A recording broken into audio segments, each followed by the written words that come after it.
going to continue on with our series of videos where we do a season recap of the 2017-18 season, as well as discuss off-season plans for all 31 NHL teams and how they need to move forward and be more competitive for next season. Today's team we're going to discuss is the Ottawa Senators, and that's coming up next.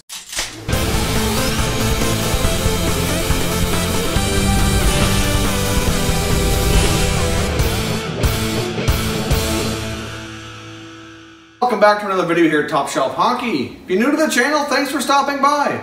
We review and discuss all 31 NHL teams, so if you're a huge hockey fan, consider subscribing and clicking the bell so you don't miss anything. We're now on our third team of the 31 team season recaps and off-season plans that we're going to be publishing here over the next coming days and weeks. And today's team, as we mentioned off the top, is the Ottawa Senators. So obviously, as we all know by now, the Ottawa Senators had a very underwhelming, all-around terrible season in 2017-18. They finished with a measly 28-43-11 record. This team did an absolute terrible year. There wasn't much bright spots at all. So let's jump in and dissect the season and how this team can move forward, because there's an endless number of solutions and potential situations we might see this offseason go down. There's a lot of uncertainty, we'll say, and a lot of big question marks around how ownership and the general manager, Pierre Dorion, is going to handle what this team is going through during this summer. There's a lot of question marks. So let's jump in here and have a look. Obviously, like I said, there wasn't too many bright spots during this past season. One of the few was probably Ryan Dzingel, who hit a career high in goals. Dzingel really had a little bit of a breakout season. He's been getting better every year.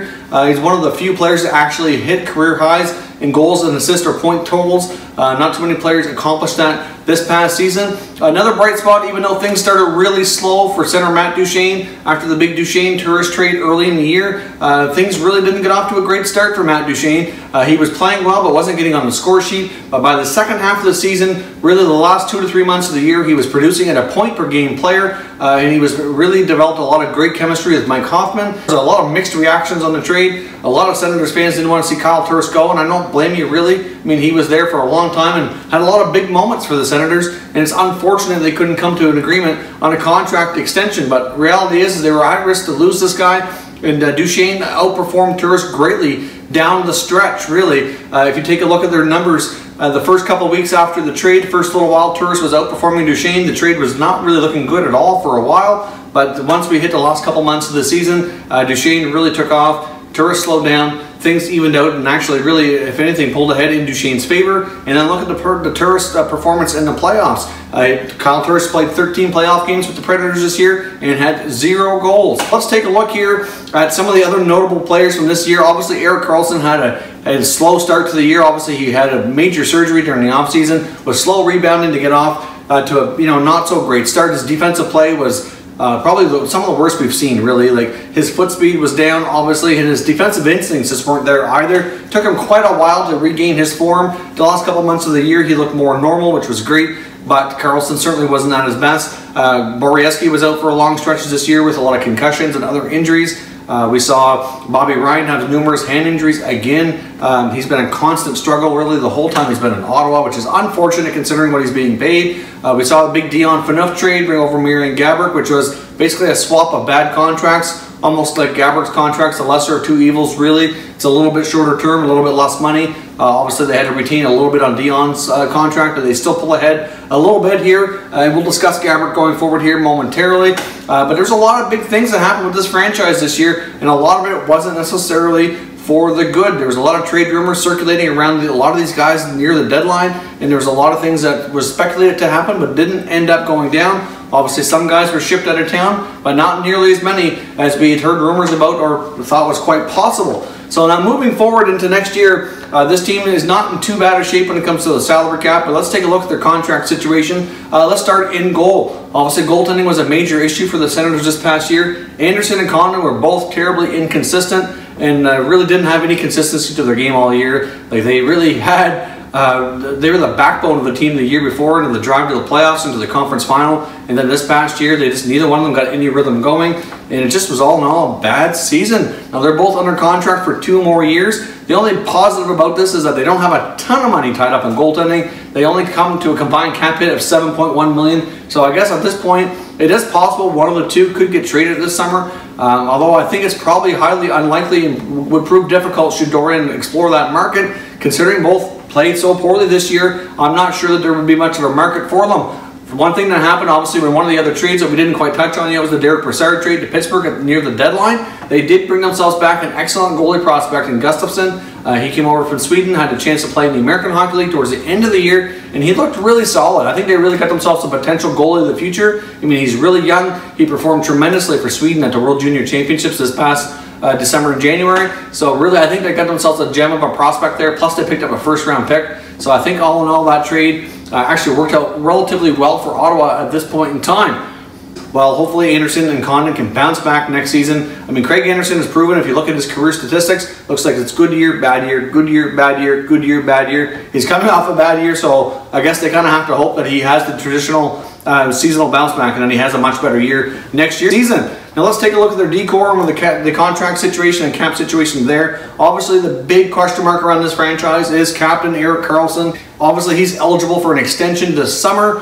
You know, we've seen the drama all year where he's made it clear he's not taking any discounts. He wants to get paid what he's valued at. And we've seen a lot of back and forth between him and ownership and management. And it's got quite messy at times this year. And a lot of people are convinced that he's going to be traded. I'm not going to say that right now. I think there is a possibility that he will work things out and he will stay. Personally, I think based on what I've seen from Karlsson throughout the offseason, which isn't a whole lot, but the few tidbits of info that has come out here and there, I think ideally he would like to stay. But at the same time, things have to change for the better. He has to get the right contract offer, and he has to be comfortable with the direction of this team. And a lot of those questions are going to remain to be answered this summer. I'm not convinced they're going to rush into a trade by any means. I think the team would prefer to keep him as well, but they have to work things out. And all we can do is hope that they can come to an agreement here and patch things up and amend that relationship. Because no matter what they all say, I think that relationship is damaged to a degree, and we have to wait and see if it's repairable or not. Elsewhere on the blue line, Cody Ceci is an RFA this summer.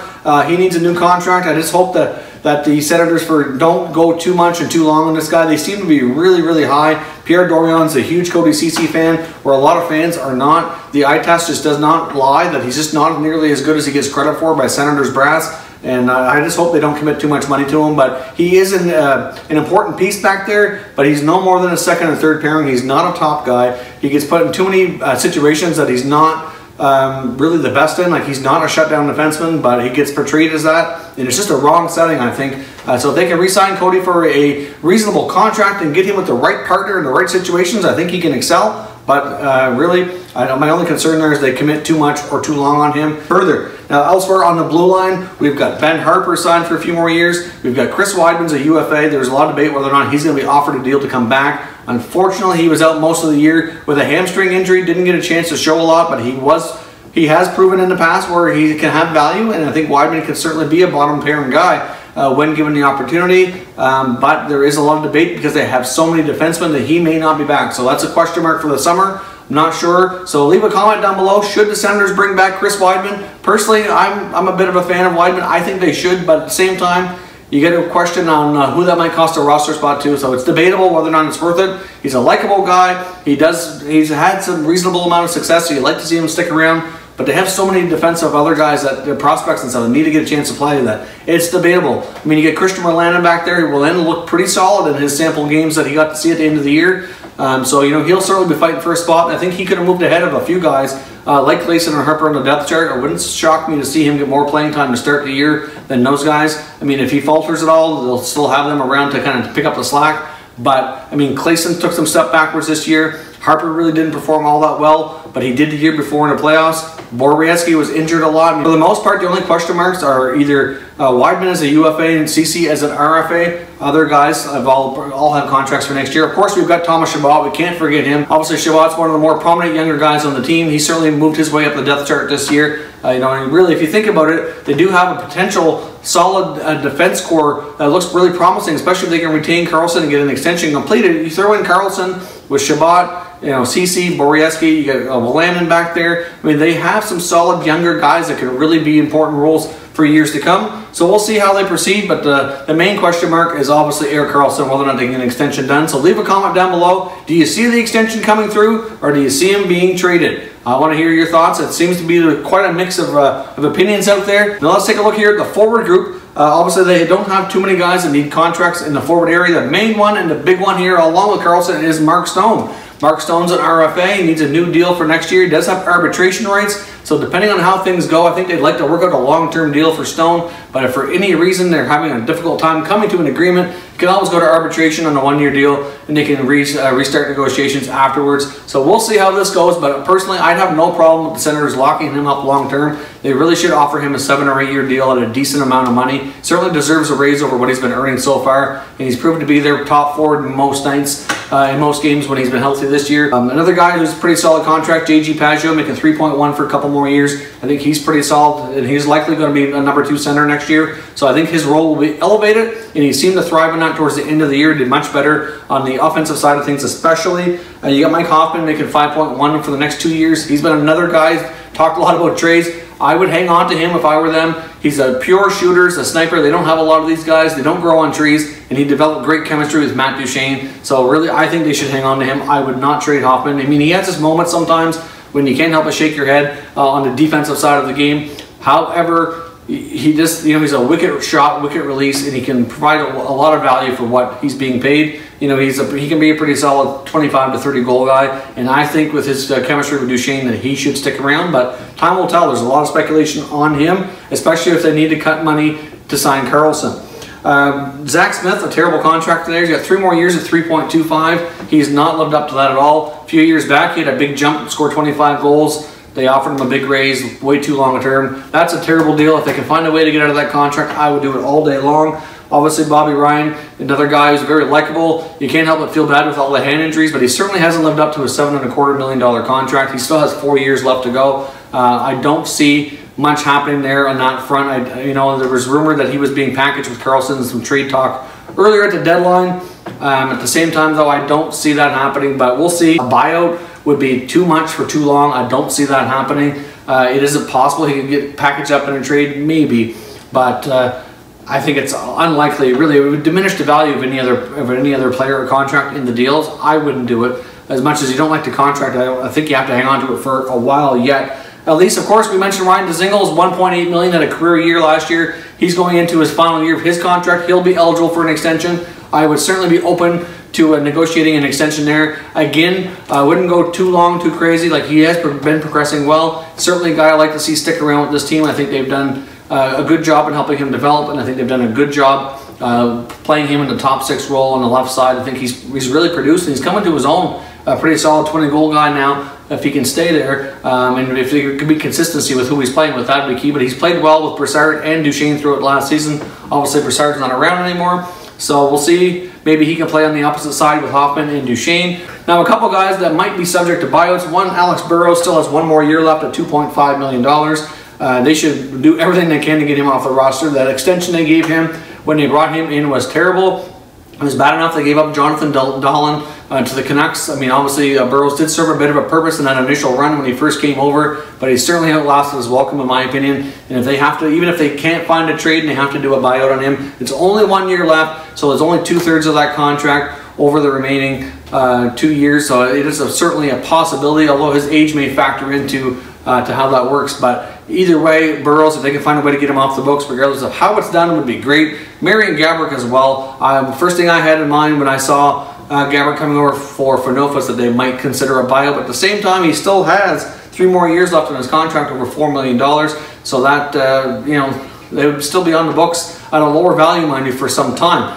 He did have off-season back surgery, so another factor in with Marian Gaborik this summer is he has to be healthy, and he can't be bought out if you're not healthy. So now, the Senators do have a lot of intriguing prospects, though. I really would think that they need to jig this roster so they can go really young next year. Obviously, they have some veteran guys, like I said, but if they can move some of these bad contracts off the books and allow these young kids a chance to play, they will really have a much more chance to develop and see where things go. But like, Colin White needs a full-time spot next year. They really need to see what they have in him. He's kind of been buried in the American Hockey League, partly due to injuries, but at the same time, when he's given the opportunity at the top level, he has produced pretty good. I mean, you got Logan Brown, Alex Foreman, Drake Batherson, Philip Schlappick. I mean, these guys all deserve a chance to play. Drake Batherson had a tremendous end to his season. He was one of the top scorers. I think he actually was the top scorer in the Quebec Major Junior Hockey League playoffs. They lost. The Armada that he plays for lost in the championship game to the Acadie Bathurst T10, so they're not going to the Memorial Cup, but he had a tremendous playoff. I've had a chance to see this player play now a couple times, and he looks awesome.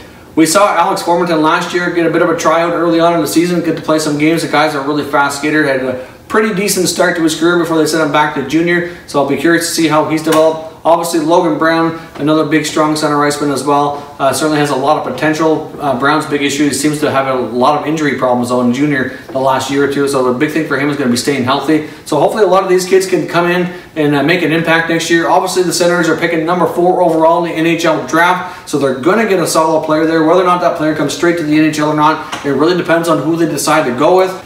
A lot of NHL mock drafts have them getting Brady Tkachuk, which wouldn't be a bad plan at all. There's certainly lots of top D-men that are going to be available that are going to be tempting between Adam Boqvist, Evan Bouchard, Noah Dobson, just to name a couple. Plus, there's always a possibility maybe the teams in front of them, maybe either Svechnikov or Zadina will fall. I can't see it. I mean, I'm sure both of them are going to go 2 and 3, but you just never know what these other teams are thinking. Either way, they're going to get a tremendous player. Whether or not they jump right into the lineup is going to be determined by who it is. Brady Tkachuk, it was rumored that he was going to return to Boston University next year, but I've seen an interview with him and his father indicating that that has not been decided yet, and they're going to wait for the draft to take place, discuss it with the team that he ends up going to, and determine what his plan is for next year, and if he's going to go to the NHL or if he's going to stay in college another season. Either way, it looks like he's going to be a tremendous player, so whether or not you have to wait a year or not may or may not be worth it. There's other guys up there as well, like Oliver Wahlstrom. There's really a big group of players, probably 5 or 6 guys that the Senators are looking at that would all be top quality prospects. So either way, they're getting a good player. That's the main thing, and it's going to add to that already pretty solid prospect pool, so they can hopefully add lots of prospects into the mix next year, get some youth going, hopefully get a couple of these older contracts off the books, because that's really what they need. They have too many bad older contracts. I mean, they need an infusion of youth. They need to let the youth play. Obviously, they decided to retain their coaching staff as well, but they were given a message that they have to play the youth. The young guys need a chance to play and develop. So I think we're going to see a very much different approach from Coach Guy Boucher and his staff this year, which is hopefully a good thing, because if they want to keep their jobs, they need to change things up. Obviously, what they were doing last year did not work at all. It was a massive failure, so they need to adjust with the times here and let the kids play. I'd rather let the kids play and let them develop, and even if it means losing a little bit, at least they're getting a chance to develop and see what you have, rather than let these aging veterans keep taking up space and not doing any better. So that's my opinion on the Senators. I'd like to hear yours. Let me know down in the comments, what do you think of the biggest moves this team needs to do this year? I think obviously most people would agree that the Erik Karlsson situation is going to be front and center to how this team proceeds going forward.